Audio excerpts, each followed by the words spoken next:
Thrasher and Pipeman on W4CY Radio.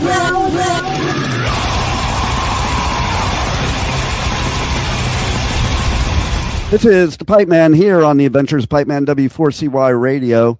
I'm super excited right now because I did media coverage, as you guys know, at Milwaukee Metal Fest. And one of the top sets of the whole festival was with this band. And oh my God, it was so much fun. Besides just being a badass thrash show, it was just the fucking most entertaining show ever. So let's welcome to the show Vinny from Belushi Speed Ball. How are you? Hey, I'm doing good. Thank you so much for having me, and thank you for all the kind words. That means a lot. Oh my God, it was like, I think nowadays there's so many bands out there that you got to do things differently to make it interesting and stand out and fun, and that was definitely you. I mean, the music's fucking great, so that's great, but to go to a live show, I want to be entertained too, and that, like, I don't care if you even like the music, that was an entertaining show. If you didn't even like metal or punk or anything like that at all, you would have still had fun at that set. I think that you hit the nail on the head. I think that's what attributed to a lot of our success, is that we do more than, not that there's anything wrong with it, but we do more than just play music. There's a theatrical aspect to the band. And those were always my favorite bands growing up. Like it's no secret I'm a big juggalo. And ICP puts on a really good show. If you don't like their music, still seeing them live, it's an experience. GWAR, same way. Alice Cooper, Kiss. Like, I always liked bands that went above and beyond. And there's different ways to do it. We just choose to throw trash out at the crowd the whole time. So, yeah. I know. Well, I love that too. Like, fans dig when they have like souvenirs and all the props and shit you threw out there, man. Like, people were eating that shit up. Yeah, I've always said that, like, our other member of the band is the crowd, is the fans. So, like, it's fun when you get to be a part of the show and you're in it also. Everyone feels like they're in on the joke, and it's fun with. We actually had, we had way more to throw out. That was like it was like a quarter of what we had. The rave, and rightfully so, I get it.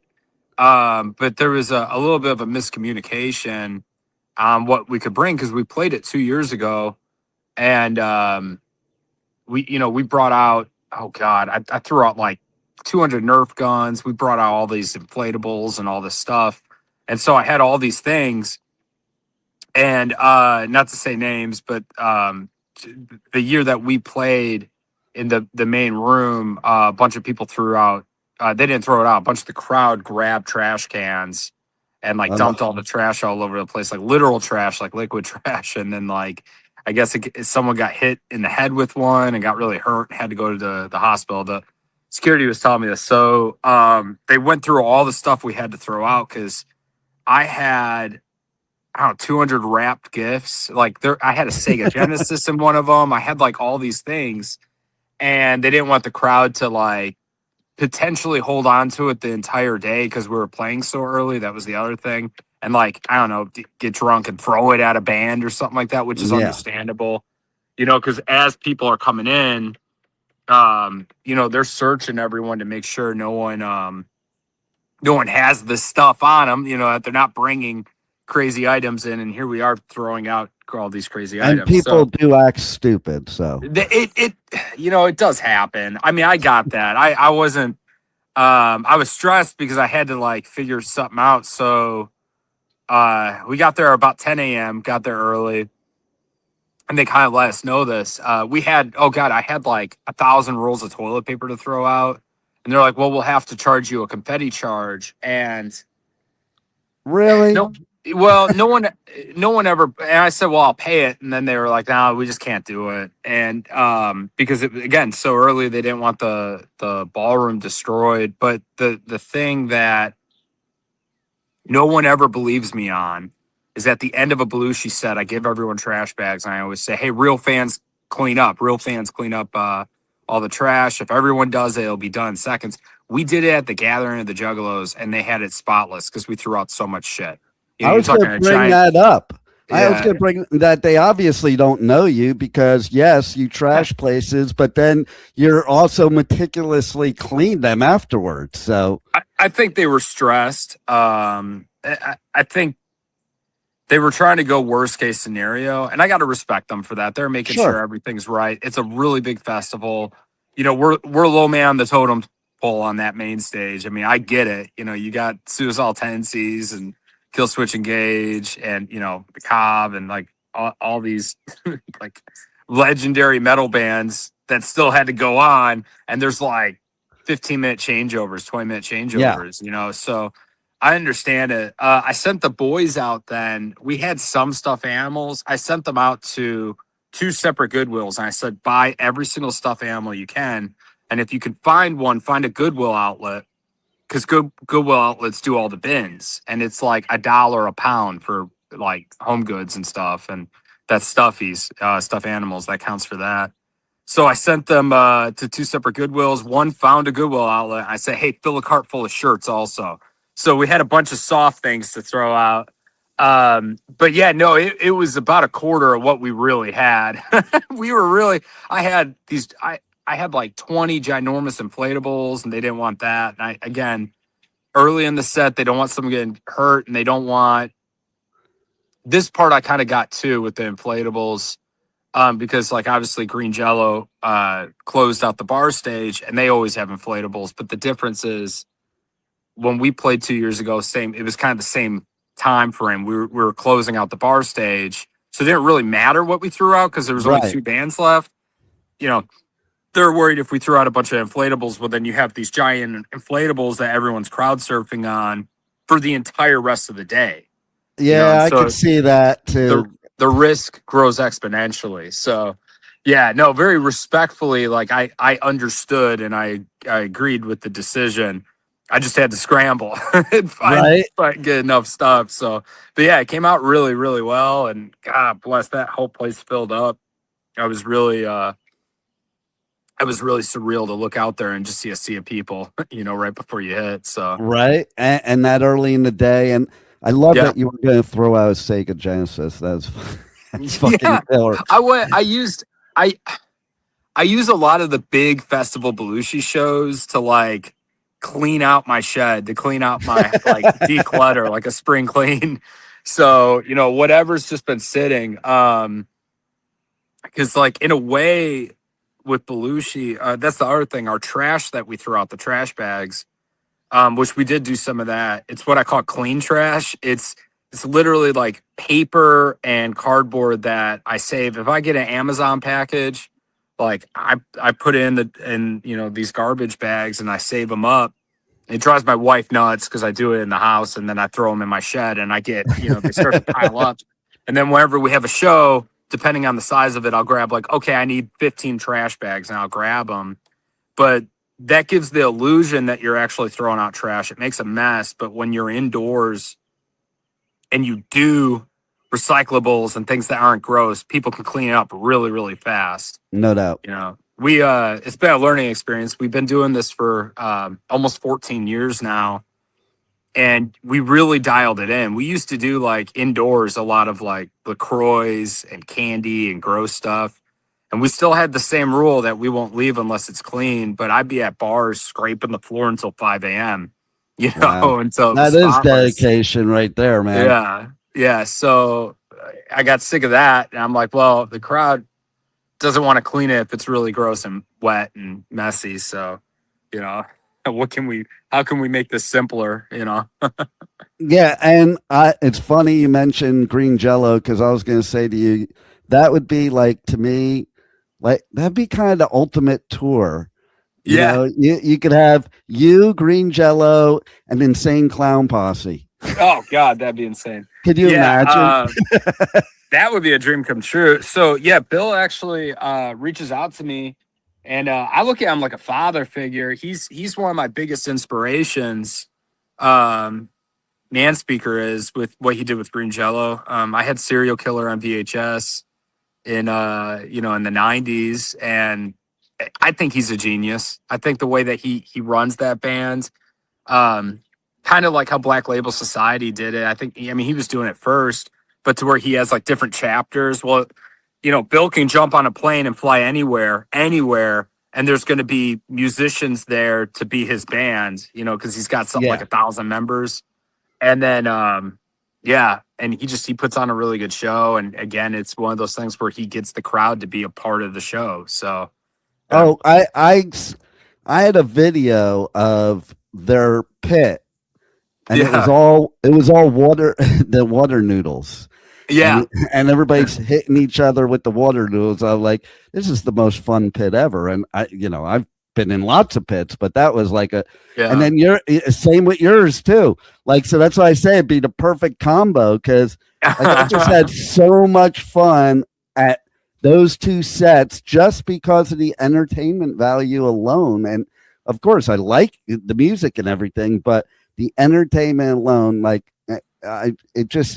that's the best therapy ever. Like, with all the shit going on in the world, that was the best therapy ever, because you just escape all that shit and laugh your ass off. Yeah, you get to be a kid again. That's a really big theme for us anyways. All the music is 90s nostalgia for my childhood. And I had a really, really fun childhood. My father took us to the toy store all the time, and video games and Teenage Mutant Ninja Turtles and cartoons. What's funny is I always thought I'd outgrow like watching cartoons, but that's all I pretty much watched. I never outgrew it. I love hearing that like, everybody talks about their shitty childhood stories. I love somebody when they're talking about how great it was. And it's funny you're mentioning cartoons, and I remember, I don't know what age I was. I think I was like 11 or 12. And my dad's like, okay, enough with the cartoons already. You're not a kid anymore. Right. Yeah. You're supposed to outgrow it. I know, right? I think as a society, that's something that we lost sight of. Like, there's nothing wrong with embracing your childhood and having fun with it, and still having fun as an adult with it. And there's a place, this comes up a lot in interviews. There is a place for very serious music, because people need to feel that. They need to have those feelings being expressed. But there's also a place for bands like us and Psycho Stick and Green Jello that are there for you to basically have fun and to escape reality. And, that's what. 100%. And it's funny you should say about the being fun as an adult, because there are these stupid rules. Like, I'm 59 years old, and I would say like 9 years ago, I was doing this, and I'm no different now, but I was doing this ice skating charity event.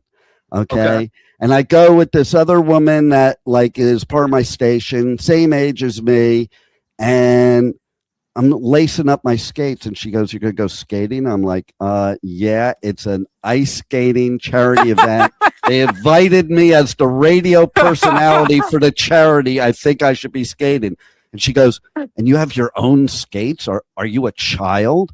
And I'm like, who said that at 50 years old that you can't ice skate? Like, I ice skate, I rollerblade, I skateboard, I surf. Like, I go to it. I game. I was just at like Universal and Disney. Fuck your rules with I gotta be an adult and be stupid. Be an adult and not have fun. Now that you're an adult, now's the time to have fun, because you actually got the money to go do the things and buy the stuff that you want, and exactly. Yeah, why not have fun? Like, it keeps you alive. Especially an opportunity like that. I'm big on if there's an opportunity like you said to basically ice skate for free and just have fun for a day. Like, why not make an event out of it? It doesn't just have to be work. I mean, heck, exactly. If I'm getting my tires done and there's downtime, I'm gonna go walk around wherever area I'm at and go explore and try to make a day out of it. It's funny too, because I do media coverage at like festivals all over the US, UK, and Europe. And when I'm done with my interviews, I'm out there in the pit. And Right. like a lot of my media friends are like tired leaving. I'm like, what the fuck? Why do this if you're not going to go have fun too? You Yeah. know, Yeah. You get to like see all these bands enjoy for it. free. Yeah. Exactly. And it's funny you mentioned Psycho Stick because right before Milwaukee Metal Fest, I was doing Welcome to Rockville, Oh, nice. and I was interviewing them. You'll have to check out the interview. It was one of the funniest ever because we got a code red. We were getting evacuated in the middle of the interview with them. What caused that? It's fucking Florida during hurricane season. We got evacuated 3 days in a row. Like literally, I lost 12 interviews due to weather. I had 42 total, but 12 of them, nope. But the Psycho Stick one, it was in the middle. We were supposed to leave, and they just in the middle of the interview started freaking out, like on purpose, and like it was just this whole thing. And I'm yelling at the person running media that's telling us to get out, and like because I'm friendly with them, and like, what do you mean code red? Like, I already interviewed that band because there was a band Red that I interviewed earlier. So I was like, what do you mean red? I already interviewed that band. This is Psycho Stick. Yeah. It was Love funny it. as shit. Like, see, that's what it should be all about. And yes, you're right. The serious stuff has a place too, and that's great therapy too to get your shit out. I think you need a balance of all of it.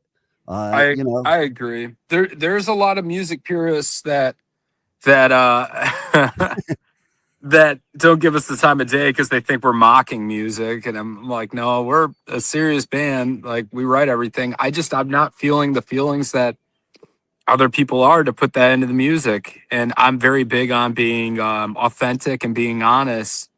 And there's sometimes I sprinkle some serious stuff in there. It's usually in the verses. There's some, like, I lost my father in 2012. That was actually a big, sorry, man. yeah, that was a big catalyst for me to actually start Belushi, because I was in and out of bands all throughout my teens, and it never failed. I'd join a band, and like one person would decide like, hey, I don't want to do this anymore. And the whole project would fold up instead of being like, hey, let's find someone else. And so when I started Belushi, it was a studio solo project. I just went in and wrote one song and, did majority of everything. And I just had this idea that, no matter what, I'm going to keep it going. And if someone steps away, hopefully it's amicable. It hasn't always been, but hopefully it's amicable. And we could just find someone else to fill that role. And they understand that that's the vision, that we keep this thing going no matter what. And so like we've had a rotating lineup for years because we're all adults. We all have lives. And being in a touring metal band and getting out there isn't for everyone. And I will say now I have one of the strongest lineups I've ever had. And That's good to hear. Yeah, it's been really awesome. The new album, all the albums in the past, I wrote all the guitars and pretty much majority of the music, and I'd have my buddy record guitar for me, but I was writing it. He would fix a lot of the parts, but I'm not the best guitar player, in the world, but I was good enough to write it. Well, this album, I think I only wrote 3 or 4 songs on it because the rest of my guys, Derek and Jameson, they all understood the vision, and I could trust them to write this style of music. They kind of got it, like, okay. And so kind of circling it back to my point about being authentic, if I'm a pretty optimistic guy and I look at every single day like it's a gift, and because that's what I'm feeling, it wouldn't be true to myself to write, I guess, more serious or to write feelings that I'm not feeling. I think that the crowd would sense that. And it goes for nostalgia content too. I've had a lot of people tell me like, hey, you got to write a song about Beyblades or about Yu-Gi-Oh! And the problem is like, that wasn't really a part of my childhood. And I was outgrown. I was a little bit too old for Yu-Gi-Oh! And Beyblades when they start coming out. So I don't have the attachment I do like I would something like SpongeBob or Ninja Turtles. You know what I mean? So like, again, it wouldn't be authentic. I can't really sit down and write a song about something that I don't feel passionate about, which is weird to say, feeling passionate about cartoons. But I mean, that's the truth. I can sit there. I could think sit it's there and yeah, well, exactly. I could sit there and write a song about the Terminator because it's like my favorite freaking movie, you know.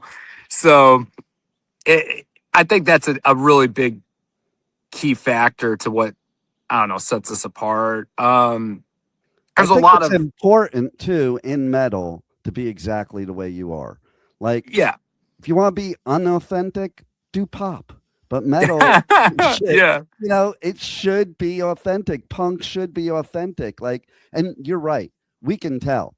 Like, I can look up there and I can tell if somebody's being authentic or if they're just dialing in. And to yeah. me, this genre is not one that should ever be dialed in.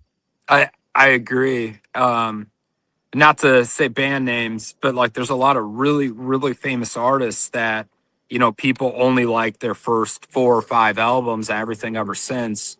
They can't really get into it. Well, a big reason for that is, you know, when they were younger, they were struggling and they were hungry and they're writing about things that are really going on in their lives. But then all of a sudden, now they're millionaires and they're crushing it in life. It's hard to produce music with the same raw vibe to it.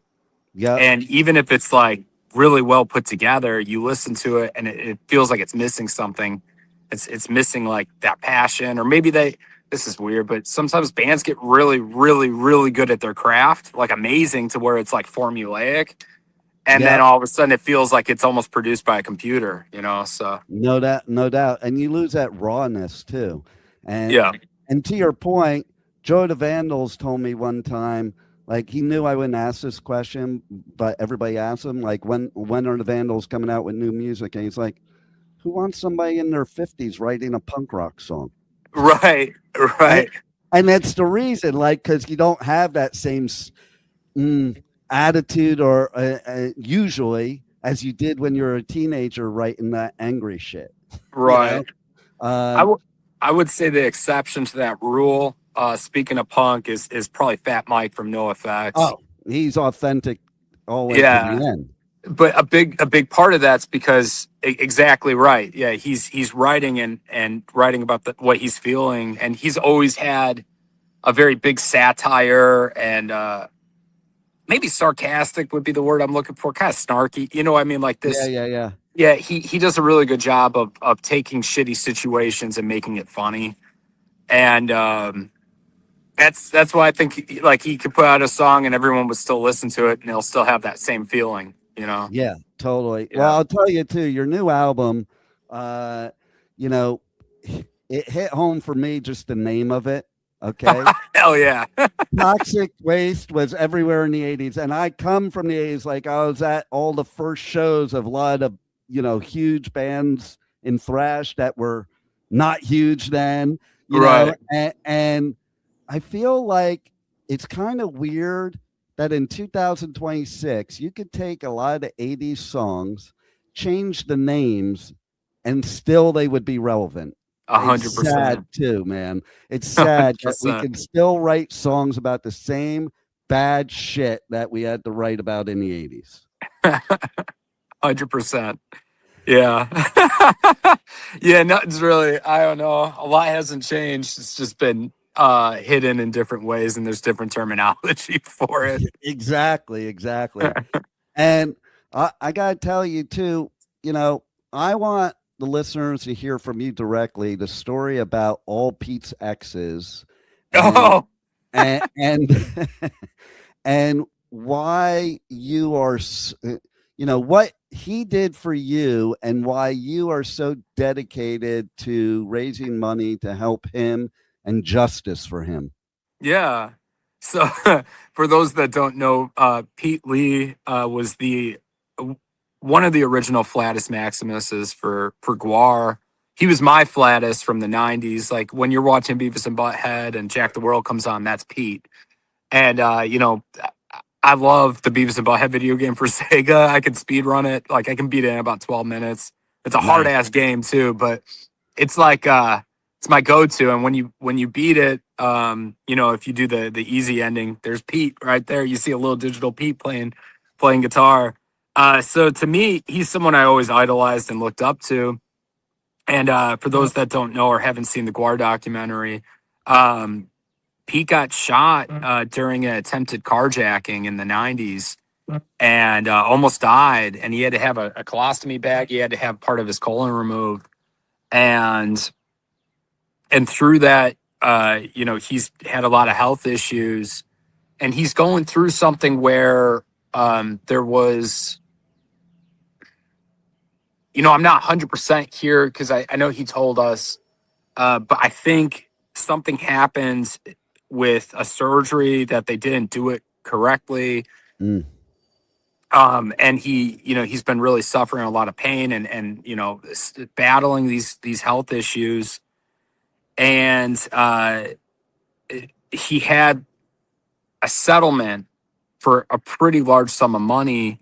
And the one person that's supposed to pay him out has been dragging they have the power to basically drag their feet in court and kind of just ride it out and make Pete kind of suffer with no money. And so he's struggling. So every little bit that we can give him, there was a GoFundMe last year around January-ish or February to try and raise some money for him. And all the fans kind of donated. But I try to look for opportunities to be able to donate some money to him. We first did this with when we toured with X-Cops, which is Pete Lee. And we had all these Belushi X-Cop shirts that had like the tour dates on the back. And we had a bunch of extras. So I lowered the price on them to try and sell them. And basically any profit that we made off of them, I was just giving straight to Pete. And those are still available on the Bandcamp. And so on this tour with X-Cops, Pete is one of the most genuine, humble, nice human beings you're ever going to meet. And again, he's got all this, just like we all do, but he's got all this baggage and he's going through it. And he still, when we're in Dallas, said, hey, I'm having everyone over. We're going to have a big cookout. And so he invited us over to his house. And it was, I don't know, a few hours before the show. And we get over to this house.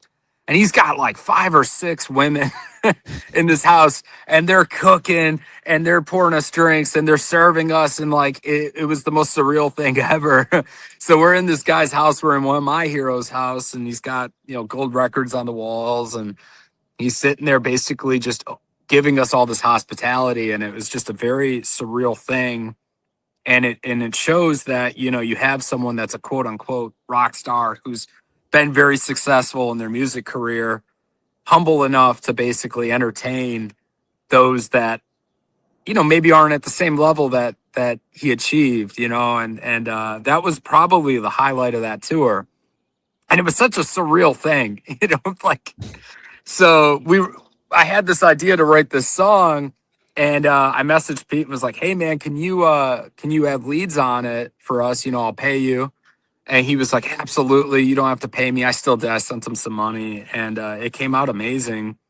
And then, of course, we got the lyric video for it so people can see what I'm talking about. And it's all just a reference to Pete basically hosting us and all his exes, all these women feeding us. And so then, obviously, you have it behind you. That design is on a T-shirt, and any shirt that we sell, I did 100 of them. They're limited edition. I did 100 of that design. If I sell all of that, I'll make something else.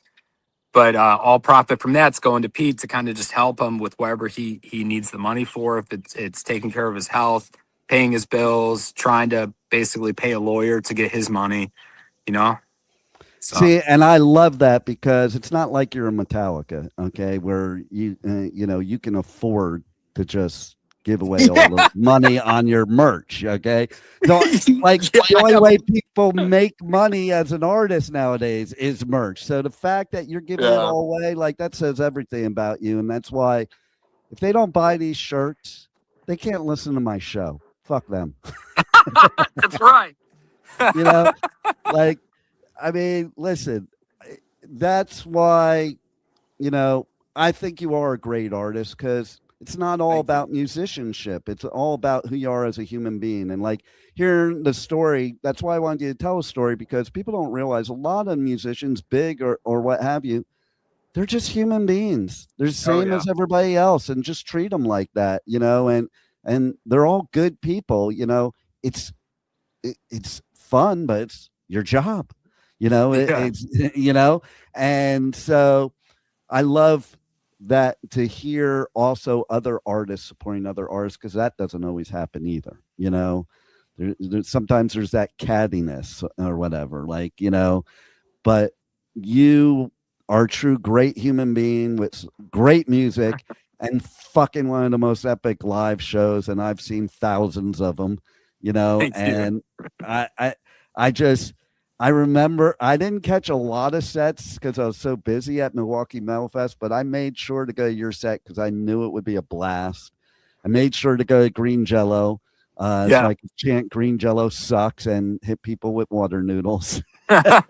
Yeah. And like, see, that's what it's all about. Like, metal should be fun. And yes, there's serious parts to it, but music is the best therapy, and having a fun environment like that, like, it makes everybody escape their problems. So thank you for that. And thank you for helping everybody by giving great music and helping Pete just out of the goodness of your heart. And remembering too, that like he took care of you, like we all take care of each other. That's right. You know? And so for all that, thanks for being on the Adventures of Pipeman.